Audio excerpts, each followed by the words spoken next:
November 26, 2023 is the 19th anniversary of the 1932-1933 Holodomor genocide in Ukraine. A day of tribute to the millions of victims of that appalling crime of the Soviet regime and a tragedy of the Ukrainian people. Good afternoon, this is Henry Keane on UATV English, bringing you the hard truth in easy terms for the whole free world, directly from Ukraine. Holodomor is a deliberate man-made famine orchestrated by Soviets under Stalin's leadership. Food was confiscated, borders and roads closed. The idea was nothing else but nothing new for Soviets. A complete obliteration of the Ukrainian nation, forcible transfer of the Ukrainian children to Russia, deliberate destruction of our historical and cultural heritage, demolished places of religious worship. The Kremlin back then and these days pursues only one goal: to kill all of us in Ukraine, to obliterate our national identity as such. This is why we call on our beloved audience. We call also on the international community to recognize officially the Holodomor of 1932-1933 in Ukraine as a genocide of the Ukrainian people, to reinstate historical justice. It's hard to believe in awful things like that, but almost always the most ugly thing you would bump into while we're looking for truth is exactly what you were looking for: truth itself. Then, after millions died, Soviets brought Russian settlers on our lands, on the world's most fertile soils. Just by the way, to this very day, this handmade famine stands as a dark testament of the heinous crimes of Imperial Soviets, whose idea was as simple and as effective as inhumane. Like the lands, kill the locals. As we can see, the Russian paradigm did not change a bit today. The famine resulted in a terrible death of millions of Ukrainians, with estimates suggesting a staggering toll of at least 4.5 million people.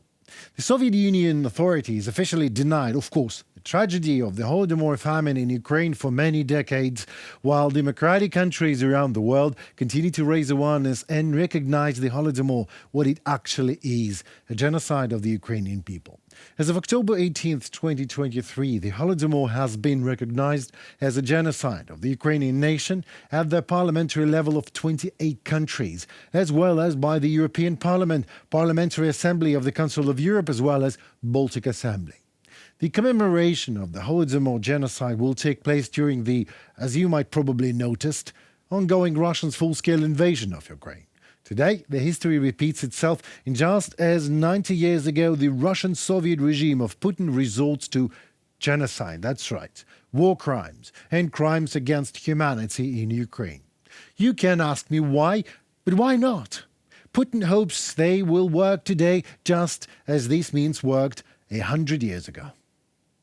90 years ago, millions of Ukrainians died in a genocide engineered by the Soviet Union. Now the lives and livelihoods of millions of Ukrainians are again under threat. I laid a wreath at the Holodomor Memorial for those lives lost and those defending Ukraine's freedom today. Grant Shapps, Secretary of State for Defense of the United Kingdom, on social network X, formerly Twitter. Let me state it again. Forced transfer of the Ukrainian children to Russia, deliberately destroying our historical and cultural heritage sites in place of religious worship. Today, the Kremlin pursues only one goal: to obliterate our national identity as such, and we call on our beloved audience and on the international community to recognize officially the Holodomor of 1932-1933 in Ukraine as genocide of the Ukrainian people, to reinstate historical justice. It looks awful and hard to believe in what Russia did and is doing today in Ukraine. However, the most ugly thing you would bump into while looking for truth is exactly what you were looking for: the truth itself. As Ukraine and its partners prepare for the third meeting of national security advisors and representatives of the foreign ministries at the end of the month, it is worth mentioning that the Ukrainian Peace Formula remains the only efficient and effective plan to restore Ukraine's territorial integrity and secure comprehensive, just, and lasting peace. And not only remains, but gains in weight and understanding as its inner chemistry becomes more clear to countries around the globe. The peace formula is gradually gaining support of the world majority. This initiative aimed at not only bringing an end to Russian war of aggression against Ukraine, no, but also serving as a framework in resolving armed conflicts worldwide and addressing most pressing global challenges. We know that our allies, and maybe most importantly our adversaries and competitors, are watching. They're watching our response in Ukraine as well. And if we walk away and let Putin erase Ukraine's independence, would-be aggressors around the world would be emboldened to try the same. The risk of conflict and chaos could spread in other parts of the world, in the Indo-Pacific, in the Middle East, especially in the Middle East. Iran is supporting Russia in Ukraine, and it's supporting Hamas and other terrorist groups in the region, and will continue to hold them accountable, I might add. In the process of turning the peace formula in reality, a structure of 3 levels for coordination are envisaged. Meetings of ambassadors to Ukraine, national security and political advisors meetings, and the highest level summit of heads of state and government. Ukraine continues to work actively to promote the peace formula at all levels. Ukraine holds regular consultations with ambassadors accredited in Ukraine and continues the organization process for the 3rd meeting at the level of national security advisors. After 141 countries supported the UN General Assembly resolution containing formula's principles, around 80 countries and institutions are already involved in the process of the consultations in different levels on the implementation of the peace formula into reality. In this context, Ukraine is also intensifying preparations for Global Peace Summit and is working on engaging as many leaders from all regions of the world as possible. It is very important that the countries of Asia, Africa and Middle East and Latin America will step up and use their political weight and influence to address the global security issues triggered by Russia's aggression, so to guarantee long-term and just international peace. No Russia's attempts to manipulate diplomacy or politics should ever get a free pass ever again. And let me assure you one thing on behalf of the Ukrainian nation. Ukraine would not accept suggestions to make territorial concessions or any so-called proposals which would lead to freezing of this Russia's instigated war. We know that the peace formula is the only effective plan to achieve peace and call on all states of the world to support it. Want to know how we know it? Come over to Ukraine. Welcome. Take a look at the peace and war from our perspective. Then we talk. Russia is stockpiling missiles and kamikaze drones for the upcoming winter season to launch strikes on Ukraine's energy infrastructure.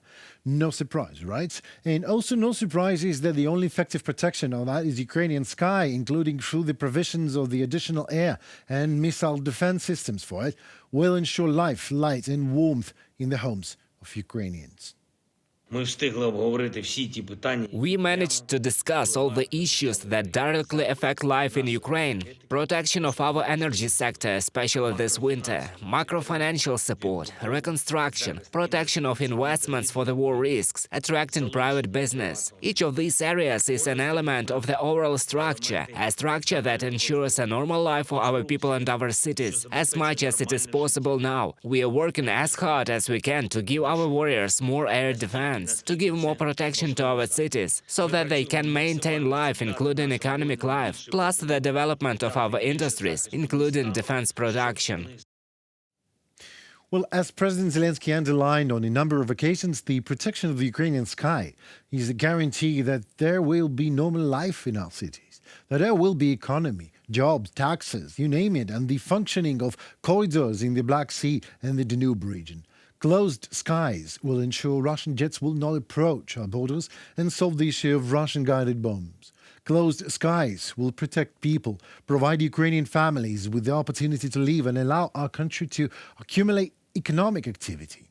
Closed skies will let more of our children study at schools and not online, and more of our people will return from abroad. The stronger Ukraine is socially and economically, the more powerful it will get militarily. We will be able to ensure the work of defense industries in Ukraine of a greater capacity, depend way less on the international aid and provide more support to the front line domestically. We stand resolute to bolster Ukraine's air defense and safeguard critical humanitarian corridors for grain exports. Our commitment to fortifying the Black Sea positions will ensure our nation's security and economic resilience. Ukraine must win the winter battle against Russian terror. We can win it, and along with it, we can win the battle of how and on whose terms this war actually ends. Now, this is becoming somewhat even funny at some point when I hear those voices. American weaponry stolen and sold in Ukraine. Well, dear Russian bots and other idiots worldwide, here is a simple and short explanation, short as possible and simple as possible. Just read my lips. Each and every piece of heavy military equipment of American origin is tracked. Even in the United States, not even mentioning the hostility zone here in Ukraine. Always, on all occasions, continuously. Even now, as you grin and wave your hand at me. It is a military satellite tracking system worldwide, and there is a whole US military department that does it. You can't just steal and sell them Patriots, ATACMS and NASAMS, and then tell Americans what? They were destroyed in the battle? It does not work like that. However, if you don't trust me, don't. Let us do a test. Go to a nearest arms dealer you know and tell him, "Psst, I have a 777 howitzer fresh delivered from Ukraine. Interested?" And just let us all know in the comments below what was the answer. Russian athletes cannot be allowed to compete under any flag. Murder cannot be neutral. You can say sportsmen are not responsible for Putin's bloody deeds in Ukraine. Well, you can say so until it is your family ripped to shreds by a Russian missile, until your house is burnt, until it is your children that are abducted and sent to Russia. Then you would understand why Russian participation in Olympics in any way totally contradicts the Olympic principles, charter of the IOC and general norms of any morality. Russia violated the Olympic truce by attacking Ukraine during the 2022 Olympic Games. Sport in Russia has always been a weapon. It is part of imperial propaganda, and many athletes are members of military sports associations as well as officers of the Russian army. Stop it already, dear sport lovers around the world. Sending your best wishes to Russian athletes. It's not sports you are loving. Russian athletes are no victims. The victims of Russian aggression are 361 Ukrainian athletes and coaches who were killed by Russians during the aggression against Ukraine. Another 18 were wounded, 27 were captured, and 10 are missing. These Ukrainian athletes will never go to Olympic Games, so why should any of the Russians should? Ukraine reiterates that Russia's Trojan horse of sports is still inside the International Olympic Committee. Its members Yelena Isinbayeva, Shamil Tarpishev, and Alexander Popov revel in their impunity at a time when Russia is carrying out a genocide of Ukrainians. They openly support Russia's aggressive policy, conscription in Russia, and continue to lobby for Russian participation in the Olympics. The IOC must exclude these Russian agents from its ranks, as simple as that.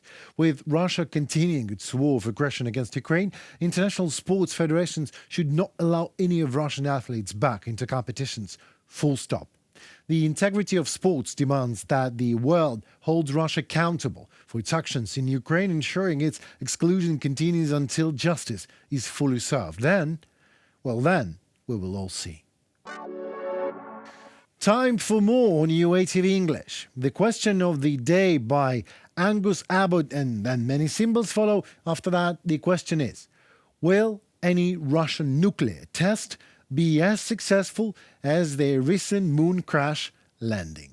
Well, dear user, let us be honest. You obviously expect me to be funny about all that. Like, let us all have a minute of light-hearted laughter about how stupid Putin is and how failed Russia is. I can, but I won't.